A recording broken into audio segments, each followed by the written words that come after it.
రాజసింహాసనముపై ఆసీనుడా దేవదూతలు ఆరాధించు పరిశుద్ధుడా యేసయ్యా నా నిలువెల్ల నిండియున్నావు నా మనసారని సన్నిధిలో సాగిలపడి నమస్కారము చేసేదా సాగిలపడి నమస్కారము చేసేదా నా మనసారని సన్నిధిలో సాగిలపడి నమస్కారము చేసేదా సాగిలపడి నమస్కారము చేసేదా.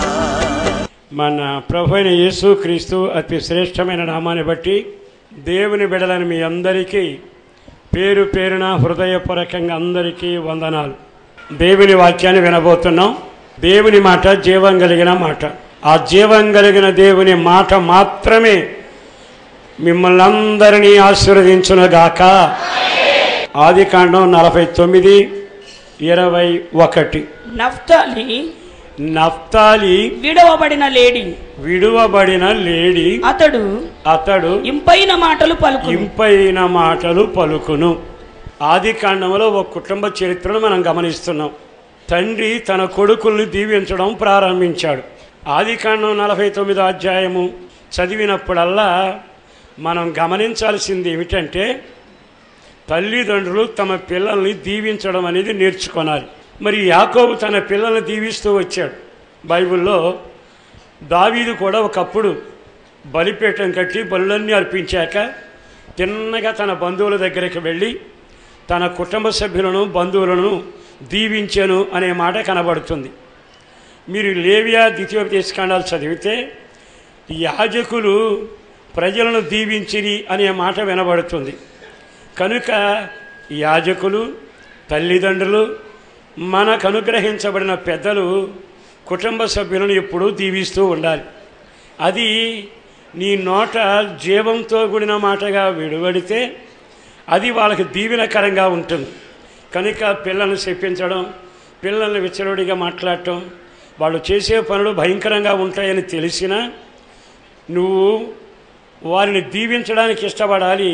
మార్పు చెందేందుకు ప్రభువుకి అప్పగించి ప్రార్థించడానికి సమయాన్ని కేటాయించాలి. ఈ అధ్యాయంలో తండ్రి తన పిల్లలందరినీ దీవించిన వరుస ఉంది. ఆ వరుసలో ఒక వ్యక్తి గురించే ఈరోజు మనం చదువుతున్నాం.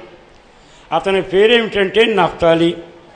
అతడట విడువబడిన లేడి, అంటే విడుదల పొందిన లేడి అని మాట రాయబడింది. రెండవది అతను ఇంపైన మాటలు మాట్లాడతాడు. ఈ నఫ్తాలిలో కొన్ని లక్షణాలు మీతో పంచుకోవాలని కోరుకుంటున్నా.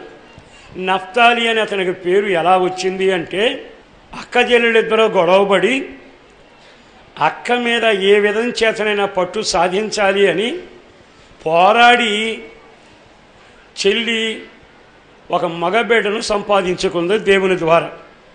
అప్పుడు నేను మా అక్కని పోరాడి గెలిచాను అని పోరాట పుత్రుడును, ఇతగాడు పోరాటంలో విజయం అని నఫ్తాలి అని పేరు పెట్టింది. అంటే నఫ్తాలి అనగా పోరాట పుత్రుడు అనే విషయాన్ని మనం గమనించాలి. ఆ పిల్లవాడిని తల్లి చూసినప్పుడల్లా నా పోరాటానికి ప్రతినిధి నీవేగా, నా పోరాటంలో విజయం నీవేగా, నీ పేరు నఫ్తాలి, విజయపుత్రుడా, పోరాటంలో జయం సాధించా. ఈ మాట చాలా ముచ్చటగా ఉంది. ఈరోజు ఈ వాక్యాలు మనం చదివేటప్పుడు ఒక వారం క్రొత్త నిబంధన, ఒక వారం పాత నిబంధన చదువుకుంటూ వెళుతున్నాం. అయితే ఈరోజు ఈ వాక్యం మనం చదివినప్పుడు మనకు వినబడుతుంది ఏమిటంటే నఫ్తాలి. అతన్ని మనం ఆలోచించినప్పుడల్లా పోరాటంలో నుంచి బయటకు వచ్చినవాడు. ఈ రోజున అపోస్తలుడైన పౌలు రాసిన పత్రికలు ఏది చదివినా మనం ఎవరమంటే పోరాటంలో ఉన్న వ్యక్తులం. కనుక ఈ పోరాటంలో జయము పొందడానికే దేవుడు మనల్ని నిర్ణయించాడు. యేసుదేవుడు చెప్పిన మాటలు ఏమిటంటే నేను లోకమును జయించాను, పాపమును జయించాను, పాతాళమును జయించాను, మరణమును జయించాను. కనుక నా యందలి విశ్వాసం ద్వారా మీరు జయపుత్రులుగా సాగాలి. అంటే ఇంచుమించు క్రైస్తవ లోకంలో మనం వింటున్న ఈ మాటలోని అర్థం ఏమిటంటే మన జీవితంలో వెండి బంగారం కొంతకాలం ఉంటుంది, కానీ మనిషి జీవితంలో ఎల్లకాలం ఉండేది ఏదైనా ఉంటే దాని పేరు పోరాటం. కనుక ప్రారంభం మొదలుకొని తనువును చాలించేంత వరకు నిత్యం పోరాటంలో కొనసాగుతున్నాం. ఈ మాట విన్నాక చాలాసార్లు మన జీవితంలో ఎదురయ్యే పెద్ద సమస్య ఏమిటంటే ప్రతిదానిలో ఓడిపోవటం, ప్రతిదానిలో కృంగిపోవటం. ఇక నా వల్ల కాదు అని నిరాశగా మాట్లాడటం, నేను వీళ్ళని పెంచలేను, నేను వివాహం చేయలేను, ఈ పరిస్థితిలో బయటపడలేను, ఈ వ్యసనాల నుంచి విడుదల పొందలేను, ఇది అధిగమించలేను, ఈ పరీక్షలో జయం పొందలేను, ఈ ఉద్యోగం సాధించలేను అని నిరాశ అనేది కొన్నిసార్లు జీవితంలో చోటు చేసుకుంటుంది. బాగా గమనించండి, ఈ హృదయం రణరంగ క్షేత్రం అని చెప్పాలి. ఇందులో దేవుని ఆలోచన ఒక పక్క ఉంటే మరొక పక్కన సాతానుడు కూడా తన స్థావరాన్ని హృదయంలోనే పెడతాడు. వాడు ఎంతసేపు ప్రయోగించే ఆయుధాలు ఏమిటంటే నీ వల్ల కాదు, నువ్వేం చేయలేవు, చదవలేవు, ఫలితం పొందలేవు, వివాహం జరగదు, నీ జీవితంలో నెమ్మది పొందలేవు, నువ్వు అనుకున్నది సాధించలేవు, మహానుభావులు చాలామంది సాధించలేరు, నువ్వు సాధించగలవా అన్నట్లుగా వాడు మనకి నిరుత్సాహం, నిరాశ, ఓ రకంగా చెప్పాలంటే పిరికితనం, ఇంచుమించు అవన్నీ మన హృదయంలో కోటలు కట్టినట్టుగా వాడి సామాగ్రి పేర్చినట్టుగా మన గుండెల్లో పెంచి వాటిని ఉంచి దానితో మన మీద దాడి చేస్తుంటాడు. కానీ నువ్వు ఎవరవంటే యేసును బట్టి నువ్వు జయ పోరాటం చేయవలసిన వ్యక్తివి. ఈ రోజున లోకంలో ఉన్న వాళ్ళని ఉద్దేశించి చెప్పబడిన మాట కాక మనం యేసు ప్రభుని అంగీకరించి దేవుని బిడ్డలుగా మన యాత్ర సాగిస్తున్న ఈ దినాలలో తప్పనిసరిగా జయించడమే మన కర్తవ్యం. ఇంకొక మాట కూడా మీతో చెబుతాను. ఆయన జయించడం కొరకే మనం నిర్ణయించాడు గనక అపజయం పాలైపోతామేమో అని వాడు ప్రయోగించే ఆయుధాలు, వాడిచ్చే ఆలోచనలు పొరపాటున వినవలసిన అవసరం లేదు. కారణం ఏమిటంటే మనం అపజయ పాలవ్వాలని ఆయన నిర్మించాల. మీకు ఇంకో మాట కూడా చెబుతాను. అది ఏమిటంటే మనం చాలా జాగ్రత్తగా గమనించాల్సింది, ఒకవేళ నీ జీవితంలో అపజయం జరిగిందనుకో, ఒక విషయంలో ఓడిపోయావనుకో, నువ్వేం కంగారు పడక్కర్లా. నా దేవుడు విజయాన్ని నీ గుమ్మం దగ్గర అలాగే నిలబెడతాడు. దానిని దృష్టిలో పెట్టుకుని కీర్తనాకారుడు ఏమన్నాడో తెలుసా? నీతిమంతుడు 7 సార్లు పడినను తిరిగి లేస్తాడు. అంటే నువ్వు పడతావని దాని అర్థం కాదు. ఒకవేళ నీ అడుగులు తడబడినప్పుడు, వాడు కోటలు పెద్దవైనప్పుడు, వాడి ఆయుధాలు నీ మీద ప్రయోగించబడినప్పుడు, ఒకవేళ నీవు ఓడిపోయినట్టున్నా నా దేవుడు విజయము అనేది నీ హృదయ దగ్గరే పెట్టాడు. విజయము అనేదాన్ని నీ గుమ్మంలో పెట్టాడు. సాతాను ఎన్నిసార్లు ప్రవేశించినా, తన ప్రయత్నాన్ని చేసినా నువ్వు కంగారు పడనక్కరలేదు. ఒకసారి ఓడినా, రెండోసారి ఓడినా అసలు జయము నీ హక్కని, అది నీకు అందుబాటులో ఉంచాను అని దేవుడు చెప్పిన మాటను మనం గమనించి ఒకవేళ కృంగినా, కలవరపడినా నా యేసును బట్టి బ్రతిమలాడుతూ చెబుతున్నా, పొరపాటున కంగారు పడబాకండి. జయించుడకే మన దేవుని చేత మనం నిర్మించబడ్డాము.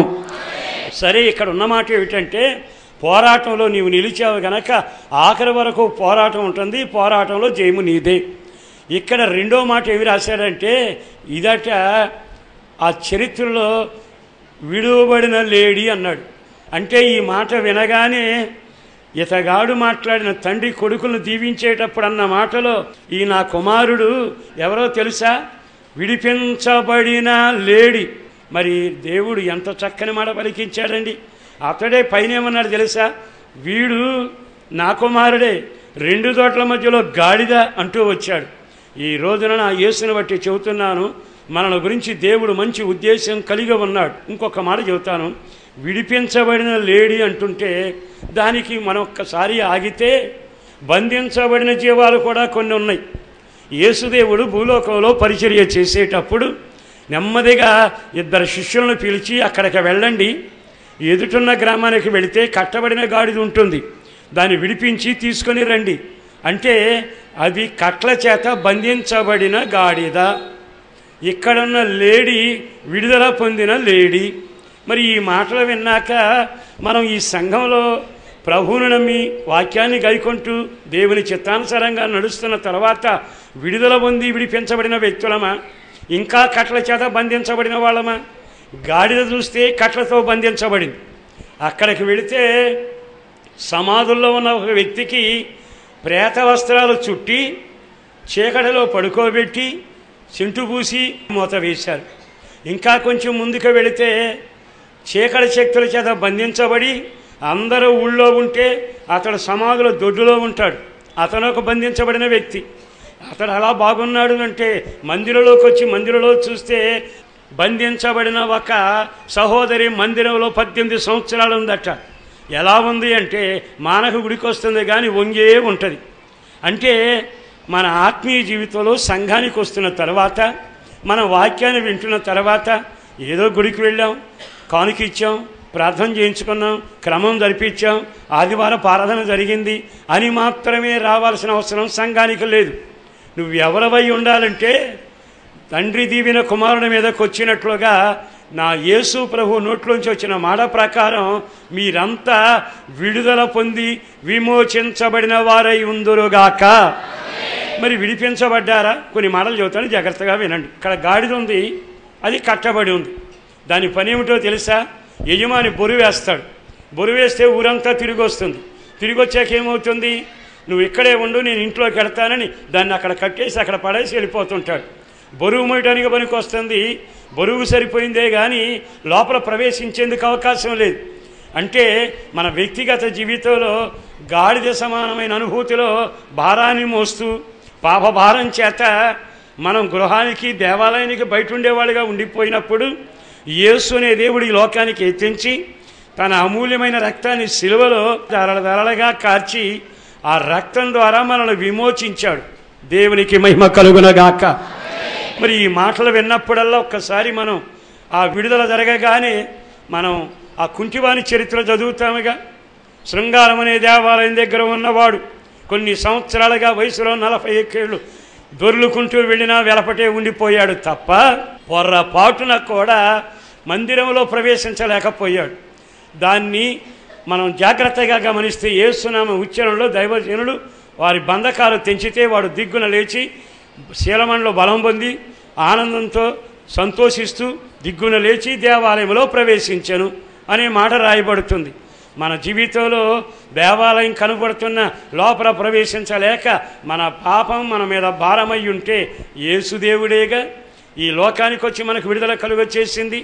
ఈ రోజున నీవు సంఘంలో ఎవరివై ఉండాలో తెలుసా? విడుదల పొందిన లేడిలాగా దేవుని సందులో మీరు నడిపించబడుదురుగాక. అలా నడిపించబడడం దేవుని చిత్తం. మనం పరిశుద్ధులతో సహవాసం చేయాలి.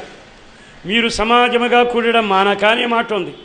మరి మందిరంలో ఉండి కూడా మనం సంఘ సభ్యులమని చెప్పి కూడా ఇంకా చచ్చిన వారి సహవాసంలో ఉంటే, ఇంకా చీకటి శక్తుల నడిపింపులో ఉంటే, అపవిత్రాత్మ నీ హృదయాన్ని ఏలితే, దుష్ట ఆలోచనలు నిన్ను పట్టి పీడిస్తే, నీ జీవితంలో అందరూ ఆనందిస్తారు ఆరాధనలో, నీకు ఆరాధన గిట్టదు. అందరూ వాక్యం చదువుతారు, నీకు వాక్యం సహించదు. కృప కృప అంటుంటారు, నీకు కడుపు మండుతూ ఉంటుంది. కొన్నిసార్లు సన్నిధి అంటారు, చివరిలో వీళ్ళొక్కసారి దీవెని తీసుకుందాంలే అని అనుకుంటున్నావు. కారణం ఏమిటంటే నువ్వు బాగానే ఉన్నావు, బజార్లో తిరుగుతున్నట్టే ఉన్నావు, గుడికి వచ్చినట్టే ఉన్నావు, కానీ సమాధుల్లో ఉన్న వానికి మనకి ఏమైనా తేడా ఉందా? ఒక్కసారి సాతాను బంధకాలలోను వ్యసనాల్లో ఉన్న వారి బంధకాలు ఈ రోజున యేసు రక్తము ద్వారా వారి కట్లు పూర్తిగా తెంపబడునుగాక. దేవుని కరుణ కటాక్షములు ప్రతి వాని చీకటి బంధకాల నుండి దుష్ట కాలము నుండి నా దేవుడి విమోచిస్తూ ఉన్నాడు. మరో మాట కూడా చెబుతాడు. ఇక సమాధుల్లో ఒక అతను ఉన్నాడుగా, అతను పరిస్థితి ఏమిటని అడిగామనుకో, అతను బాగా అలంకరించబడతాడు. తెల్లని బట్టలు చుట్టారండి లాజరుకి, అసలు ఒళ్ళంతా సుగంధ ద్రవ్యాలు, కానీ లోపల పెట్టారు, పైన మూతేశారు. వెలుగు మాత్రం కనపడదు, పలుకు మాత్రం ఉండదు. పరిమళ వాసన ఉంది, కానీ శవం మాట్లాడే పని లేదు, చూచే పని లేదు, కదిలే పని లేదు. కొంతమంది సంఘంలో ఉంటారు, వాళ్ళ పరిస్థితి ఏమిటో తెలుసా? ఉలకరు పలకరు, కదలరు. ఎంత పెద్ద ప్రసంగికుడు వచ్చి ప్రసంగం చేసినా అదేమిటో కానీ అసలు ఇది వాక్యం అన్నట్టు తెలియదు, ఇది పరిశుద్ధాత్మ అని తెలియదు, ఇది స్వస్థత అని తెలియదు. కారణం ఏమిటంటే లాజరు సంఘస్థులు వీళ్ళంతా లోపల పడి ఉంటారు, పైకి మాత్రం బ్యాండీ చక్కగా వేశాడు, తెల్లని బట్టలు. నేనెవరిని అనుకున్నావు? మా వాసన ఏమనుకున్నావు? మా సంస్థ ఏమనుకున్నావు? నీ సంస్థ అయినా, నీ వాసన అయినా, నీ దగ్గర ఉన్న పరిశుద్ధ గ్రంథాలు ఖరీదైనా దానివలన ఫలితం లేదు. నువ్వు కదిలేవాడిగా ఉండాలి, చూచేవాడిగా ఉండాలి, నడిచేవాడిగా ఉండాలి, దేవుని స్వరం వినేవాడిగా ఉండాలి, దేవుని దగ్గర మోకరించగలిగిన వాడిగా ఉండాలి. అలాంటి అనుభవం లేకపోతే ఎన్ని సంవత్సరాలు నువ్వు మందిరానికి వచ్చి వెళ్ళిపోయినా నీ జీవితం శవంతో సమానమేగా. ఆ లాజరు దగ్గరికి వెళ్ళి పిలిచి ఒకసారి ప్రార్థన చేయి అనండి, ఎందుకు వస్తుంది? ఏ కదిలిక ఉండదు. మరి ఇన్ని సంవత్సరాల సంఘంలో ఉండి నోరు తెరిచి ప్రార్థన చేయడం చేత కాకపోతే ఒక సేవకుడుగా నేను చెప్పగలిగిన మాట, ఈ లోకంలో కొంతకాలమే ఉంటాం. ఈ లోకాన్ని వదిలి వెళ్లే ముందే మనం లోకాన్ని తల్ల కిందలు చేయగలిగిన సజీవమైన సైన్యముగా నిలిచి ఉందముగాక. అలాంటి సైన్యం ఇక్కడ లేపబడాలి. ఆమేన్. దైవజనుని పంపిస్తే ఎముకల లోయట, కానీ మహాసైన్యమై నిలిచారుగా. ఈ రోజున సంఘం అంటే ఉన్నవాళ్ళు, తెలివిగలవాళ్ళు, రకరకాల వ్యక్తులని కాదు, అది ఒక సైన్యంలాగా కనిపించాలి. కదిలేదిగా, పోరాడేదిగా, ప్రార్థించే అనుభవం కలిగినట్లుగా, దేవుని కొరకు సజీవమైన కార్యాలు చేయగలిగిన, జీవం కలిగిన సైన్యమైన సంఘముగా ఈ సంఘము మార్పు నొందాలి. ఆమేన్. అలా కాకుండా నేను ఇన్ని సంవత్సరాల నుంచో వస్తున్నానయ్యా, నీవు కదలవా? కదలను. ప్రసంగం వింటావా? మీరు బాగా వినండి. శవం దగ్గరికి వెళ్ళి పెళ్లి కబురు అన్నామనుకో, అట్లాగా అంటదా? కారణం ఏంటంటే మరి ఇంతమంది ప్రసంగికులు ప్రసంగించారు, టీవీలో ప్రసంగం వచ్చింది, ఏ ప్రసంగం నీకు లోపలికి వెళ్ళలేదుగా, ఏ ప్రసంగం నిన్ను మార్చలేదుగా, ఏ ప్రసంగం నిన్ను నిలబెట్టలేదుగా, ఏ ప్రసంగం నడిపించలేదుగా. మరి ఏ వాక్యం, ఏ దర్శనం, ఏ ప్రార్థన, ఎవరు సాక్ష్యం కూడా నీ జీవితంలో పనిచేయకపోతే నీకు చెవులున్నట్ట, మనసున్నట్ట, నడకున్నట్ట? దండం పెట్టి చెబుతున్నాను, కాలం పరుక్కుంటూ వెళుతుంది, రాకడ చిహ్నాలు కనబడుతున్నాయి, జనం మీదకి జనం లేస్తూ ఉన్నారు. కాలయాపన కొరకో, బతుకు తెరువు కొరకో, ఏదో కలిసి వస్తుందనే ఉద్దేశంతో ఈ కార్యక్రమం కొరకు కాక, బ్రతికినంత కాలం దేవుని సైన్యమై పోరాట యోధులుగా, నఫ్తాలీలాగా విజయమే నా గురి, విజయానికి పుత్రుడను నేను, పోరాటంలో నేను గెలుస్తాను అని చెప్పగలిగిన నఫ్తాలీల వలె మీ జీవితాలు తప్పక మారాలి. ఆ 18 సంవత్సరాల నుంచి వంగిన ముసలమ్మ యేసుదేవుడు చూచాడు ఆ దినాన, విశ్రాంతి దినములో. నేనయ్యా ఈ సంఘానికి సభ్యురాల్ని 18 సంవత్సరాల నుంచి. మరి ఏమిటి సంగతి? నేను గుడికి వస్తానే ఉంటాను, అందరూ తిన్నగా నిలబడతారు, నేను మాత్రం వంగి ఉంటాను. అందరూ నిన్ను చూస్తారు, నేను నేలను చూస్తుంటాను. సంఘంలో ఇదొక రకమైన గుంపు. ఈ గుంపు ఏమిటంటే తిన్నగా నిలబడలేకపోవడం. మరి ఎందుకని? నీతిగా నిలబడలేకపోవడం, యథార్థంగా నిలబడలేకపోవడం, ప్రార్థనాపూర్వకంగా నిలబడలేకపోవడం, కృపలో నిలబడలేకపోవడం. అందరూ నరులే కదా. మన ముందున్న హెబ్రీ పత్రికలో ఉన్న సమూహం చూస్తే విశ్వాస సమూహం ఉందట, మేఘం వల్ల ఆవరించారట. వాళ్ళు మన వంటి వాళ్లేగా. ఏలియా మన వంటి స్వభావం కలిగిన వాడేగా. యోసేపు మనలాగా రక్తం పారినవాడేగా. మరి వీళ్ళంతా పరుగులు తీసిన పరుగులో దేవునిని చూస్తూ వాళ్ళు నడిచారే. మరి నీవెంతకాలం వంగి ఉంటావు? అసలు రహస్యం ఏమిటంటే మనిషి తిన్నగా నిలబడాలంటే వెన్నుపూస పని చేయాలి. బైబిల్లో ఓ చక్కని మాట ఉంది, ఏమిటంటే ఉపదేశం అట వెన్నెముకలాడిదంట. క్రీస్తునందున్న బిడ్డలకు, సంఘానికి, సంఘం నిలబడాలంటే వెన్నెముక ఉండాలి. నువ్వు నిలబడాలంటే వెన్నెముక ఉండాలి, నేను నిలబడాలంటే వెన్నెముక ఉండాలి. ఆ వెన్నెముక నేను మామూలుగా ఉన్న దేహాన్ని గురించి చెప్పడం కాదు. క్రీస్తు సంఘములోను, మహాసైన్యములోను, ఎత్తబడే సంఘములోను, వధువు సంఘములో నీవు సిద్ధపడి ఎత్తబడాలి అనుకుంటే ఈ ఉపదేశం నీ వెన్నెముకలాగా నిన్ను నడిపించాలి. మరి ఇన్ని ప్రసంగాలు విన్నావు కదా, ఈ ఉపదేశం పరిశుద్ధతలో నిలబెట్టలేదా? ఈ ఉపదేశం ప్రార్థనలో నిలబెట్టలేదా? నా యేసుని బట్టి బ్రతిమలాడుతూ చెబుతున్నాను, ఉపదేశాన్ని విని మర్చిపోయినా ఎన్ని సంవత్సరాలుగా ఈ ఉపదేశం మారు మనసు పొందు. నువ్వు నీటి బాప్తీసం ద్వారా పాప పరిహారం పొంది బహిరంగ సాక్ష్యాన్ని యేసు రక్తం ద్వారా కడగబడి దేవుని బిడ్డగా మారు. మూర్ఖులైన వారికి వేరవు. ఇదిగో దేవుని కొరకు కాడిమోయి ఆత్మచేత నింపబడు. ఉన్నతమైన పిలుపు కలిగిన వాడవి, విశ్వాసమున కర్తయు దాన్ని కొనసాగించే యేసు వైపు చూచుచు అనే మాట ఉంది. మరి ఇన్ని సంవత్సరాల ఉపదేశంలో నువ్వు కన్నులు పైకెత్తాయి ఎందుకు చూడలేకపోతున్నావు? ఏ రోజైనా ఏ రకమైన బలహీనత నిన్ను బంధించిందో, ఇంత ఉపదేశం వినబడినా ఇంకా నువ్వెందుకు మారు మనసు పొందాలా? ఇంకా నువ్వెందుకు బాప్తిసం పొందాలా? నువ్వు ఇంకా ఎందుకని లోకం నుంచి వేరవలా? నువ్వు తిన్నగా ఎందుకు నిలబడలేకపోతున్నావు? ఉపదేశం కొంతమందికి పనికొచ్చి నీకు పనికి రాకుండా అయిపోయిందా? మరలా నా ప్రభువుని బట్టి చెబుతూ ఉన్నాను, ఈ ఉపదేశం మిమ్మల్ని ఆఖరి వరకు నిలబెట్టి పరిశుద్ధమైన సంపూర్ణమైన పురుషులుగా మార్చునుగాక. మరి నిజంగా మనం ఆ పరిస్థితిలో కొనసాగలుగుతున్నామా? ఇప్పుడు చూస్తే ఇదిగో ఇదట విడుదల పొందిన లేడట. నేను మిమ్మల్ని చూసినప్పుడల్లా నాకు కాబట్టిన సహోదరి సహోదరులు తల్లి తండ్రి లాంటి వాళ్ళు ఉన్నారు. మీ అందరికీ నేను చెప్పగలిగిన మాట, మీరెవరో తెలుసా? చదువుకున్న వాళ్ళు, ఉన్నవాళ్ళు, తెలివిగల వాళ్ళు, చాలా కాలం నుంచి సభ్యులు నేను చెప్పడంలా.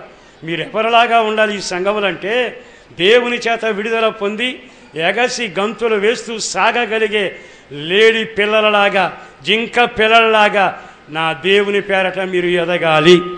మొదటగా పోరాటంలో పుట్టినవాడు, జయానికే సరిపోయినవాడు, జయానికి ప్రతినిధిగా బ్రతికే నఫ్తాలీల చేత సంఘం నింపబడాలి. రెండవది విడుదల పొందిన జీవితం. విడుదల పొందాక నఫ్తాలి నట్ట అక్కడ రాయబడిన మాట లేడీ అని. ఒక్కసారి సమూయేలు 2వ గ్రంథం 22వ అధ్యాయం 34వ వాక్యం చదవండి. ఆయన నా కాళ్ళు జింక కాళ్ళ వలె, ఆయన నా కాళ్ళను జింక కాళ్ళ వలె చేయును, ఎత్తైన స్థలము మీద నన్ను నిలుపును. ఈ 2 మాటలు మీ మనసులో ఎప్పుడూ ఉండాలి. మీరు ప్రార్థన చేసుకునేటప్పుడల్లా విశ్వాస పోరాటంలో విజయం సాధించేటప్పుడు ఈ వాక్యం మనసులో ఉండాలి. అక్కడ జింక కాళ్ళ వలె నేను ఎగురుతాను అనలా, నీ కాళ్ళను నేను చేస్తాను అన్నాడు. రెండో మాట ఏమన్నాడు తెలుసా? నువ్వు ఎత్తైన శిఖరానికి ఎక్కవు, నేను నిన్ను అక్కడ నిలబెడతాను అన్నాడు. ఈ 2 పనులు నీ ఆత్మీయ ఎదుగుదలలో పరిశుద్ధాత్మ దేవుడు తప్పక చేస్తాడు. ఈ 2 కార్యాలు నీ జీవితంలో జరగాలి. ఒక కార్యం నీ కాళ్ళలో మార్పు కలగాలి అంటే ఈ కాలం గురించి కాదు చెప్పేది, నీ ఆత్మీయ నడకలో నీ నడక జింకను పోలి ఉండునుగాక. సరే, జింకను గురించి 2 మాటలు చెబుతాను, బాగా వినండి. జింక చూడముచ్చడిగా ఉంటుంది, అరణ్య జీవుల్లో చాలా వరకు ఆకర్షణగా ఉంటుంది. దానికి ఆ కాళ్ళలో ఉన్న విశేషం ఏంటి తెలుసా? శత్రువును చూచాక, ఇదిగో శత్రువు ఇక్కడ ఉన్నాడు అని తెలిసి ఆ గమనం జరగగానే వెంటనే దిగ్గున అక్కడి నుంచి ఎగిరి ఒక గంతేసి అవతలకు వెళ్తాడు. అంటే శత్రువును తప్పించుకోవడానికి కాళ్ళు నిర్ణయించబడ్డాయి. మరో విచిత్రమైన మాట ఏమిటి తెలుసా? తన దేహాన్ని సునాయాసంగా అవతల తీసుకెళ్ళిపోద్ది. మీరు ఏనుగును కూడా చూడండి. మరి ఏనుగు దగ్గరికి వెళ్ళి జింక అర్జెంటుగా అవతల దాటింది, మీరు కూడా దాటండి అంటే ఏమంటే తెలుసా? చచ్చే, నా వల్ల కాదు. కారణం ఏంటంటే దాని స్థితే వేరుగా ఉంటుంది. నీ శరీరాన్ని సునాయాసంగా, కాళ్ళు చూస్తే సన్నగా ఉంటాయి కానీ సునాయాసంగా తన దేహాన్ని అవతల తీసుకుని వెళ్ళిపోతుంది. శరీరంలో జీవించినంత కాలం శరీర ఆలోచనలు ఉంటాయి, శరీర ఆశ ఉంటుంది, శరీరపు కోరికలు ఉంటాయి, శరీర మనస్సు ఉంటుంది, శరీరం నిన్ను ఏలుతుంటుంది. ఈ శరీరం చెడబెట్టిన ఓ నివాసం అని చెప్పాలి. అయితే నీవు యేసులోకి వచ్చిన తర్వాత, కడగబడిన జీవితంలో వాక్యానుసారంగా జీవించిన తర్వాత నీ దేహాన్ని సునాయాసంగా అవతలకి తీసుకెళ్ళి వెళ్ళగలిగిన ఒక నడక నీకు ఉండడం విశేషం. అంటే శరీరాశలను, నేత్రాశలను, రకరకాల ఆకర్షణలను శత్రువు కమ్ముకున్నప్పుడు దాని నుండి నువ్వు బయటికి పరిగెత్తేటట్టుగా ఆ కాళ్లను నా దేవుడు నీకు ఇస్తున్నాడు. నా యేసును బట్టి దైవ కార్యక్రమాల కొరకు, నశించిపోతున్న ప్రజల కొరకు, వేగంగా విస్తరించవలసిన సువార్త కొరకు నీ పాదములు వేగంగా పరిగెత్తునగాక. నా యేసును బట్టి చెబుతున్నా, మనం ఏ స్థాయికి వెళ్ళగలగాలి? అక్కడ ఉన్నతమైన స్థలంలో పెడతాడు. ఉన్నతం అంటే ఏమిటో 2 మాటలు చెబుతాను, వినాలి. యోసేపు చరిత్ర మనం చదివితే, యోసేపుకు వాళ్ళు చేసిన ఘోర కృత్యాలన్నీ అనుభవించి ఖైదీగా పేరు పొంది కష్టాల మధ్యలో ఆ దేశంలో దేవుడు అతను స్థాపించాడు. అన్నదమ్ములందరూ వచ్చి వరుసగా నిలబడ్డారు. అప్పుడు అతగాడ అనాల్సిన మాట ఏమిటో తెలుసా? దొరికారు దుర్మార్గులు అనాలి. అనలా. అతడు ఏ స్థాయికి ఎదిగాడంటే, అన్నలారా నేను మిమ్మల్ని క్షమిస్తున్నాను, మీరు బాధపడకండి, నేను దేవుని చేత ముందుగా పంపబడ్డాను, మనం యేసు ఏ రోజు చూసినా మనల్ని క్షమిస్తూనే వచ్చాడు, ఇంకను క్షమిస్తూనే ఉన్నాడు. మనం ఏ స్థాయికి ఎదగాలంటే ఇతరులను మనం క్షమించగలిగిన స్థాయికి ఎప్పుడు మనం ఎదిగే స్థితిలో దేవుని చేత నడిపించబడదుము గాక. కనుక ప్రియ దేవుని బిడ్డలారా, నా యేసుని బట్టి బ్రతిమలాడుతున్నా. మరొక మాట కూడా మీతో చెబుతాను. పరిశుద్ధత. ఈ పరిశుద్ధత అనేది దేవుడు ప్రపంచంలో నేను తప్ప ఎవరు లేరని చెప్పాడు. నేనే పరిశుద్ధుడిని అని, నేను మిమ్మల్ని పరిశుద్ధపరుస్తానని. మనం ఏ స్థాయికి ఎదగాలి అంటే దేవుడు ఏ పరిశుద్ధ స్థాయిలో ఉన్నాడో అదే స్థాయికి మనం ఎదగటం, ఉన్నతమైన స్థలానికి ఎక్కి వెళ్ళడం. ఎక్కి రండి అలా ఆయన ఏమన్నాడు తెలుసా? నేను మిమ్ములను ఉన్నతమైన స్థలములలో నిలిపేదను. అంటే దేవునికి ఉన్నంతటి పరిశుద్ధత నీకును కలిగేటట్టుగా నా దేవుడు శ్రమలలోను, ఇరుకులలోను, రోగాలలో నడిపించి ఆయనకు సమాన రూపంగా మారే ఆ పరిశుద్ధత రూపం నీకొచ్చేట్టుగా, నాకొచ్చేట్టుగా ప్రభువు నడిపించాలని ఆశిస్తూ ఉన్నాడు. ఆ కార్యం ఇప్పుడు మన మధ్యలో జరుగుతూ ఉంది. మీరు చేసే ప్రార్థనలో నీలాగా ప్రార్థన చేయగలిగేట్టుగా, నీ మహిమలో నేను నిలవగలిగేట్టుగా, నిశ్చయముగా నీ పరిశుద్ధతకు సమాన రూపంగా నేను మార్పు చెందేటట్టుగా, నీ మహిమలో నేను కనబడేట్టుగా, ప్రభువా నన్ను ఆ స్థాయికి నడిపించవా? నువ్వు సమూయేలు 2వ గ్రంథంలో నాకు వాగ్దానం చేసావుగా, నీ కాళ్లను లేడి కాళ్ళ వల్లే చేస్తాను, తప్పనిసరిగా నేను నిన్ను తీసుకుని వెళ్ళి నిలుపుతాను అన్నావుగా. నేనైతే నిలవలేను కానీ నీవు నన్ను నిలపగలవు. మీరు ఈ విషయం పెట్టి ప్రార్థన చేయండి. ఒక రూపాంతరం మీలో జరుగునగాక, ఒక దేవుని పోలిక మీలో మొదలవునగాక. మీ మనసులో ప్రత్యేక రూపాంతరం పరిశుద్ధాత్మ దేవుని ద్వారా తప్పక జరగబోతుంది. ఆమేన్. ఈరోజు ఈ మాటలు వింటున్న తర్వాత అయినా, ఎంతకాలం బ్రతికిన బ్రతుకు వ్యర్థం, ఎకనైనా నా యేసు కొరకు ఒక యోధుడులాగా, తిమోతిలాగా నా యేసు కొరకు నేను పరిగెత్తాలి. ఇదిగో నేను సమర్పణ కలిగిన వ్యక్తిలాగా నేను పరుగులు తీసి, నఫ్తాలీలాగా ఇదిగో విడుదల పొందిన వ్యక్తిలాగా, జింక కాళ్ళు కలిగిన వ్యక్తిలాగా పర్వతాలను దాటగలిగేట్టుగా, సాతాను జయించగలిగేట్టుగా, ఆఖరికి ప్రభు కొరకు తెగింపు కలిగి, సమర్పణ కలిగి, దేవుని కొరకు నేను నా కష్టార్జితం, నా ఆరోగ్యం, నా సమయం ధారబోసే నఫ్తాలీలాగా బ్రతకాలని ఆశ కలిగి ఉంటే, అలాంటి ఉద్దేశం మీకు ఇప్పుడు కలుగుతూ ఉంటే మోకరించండి.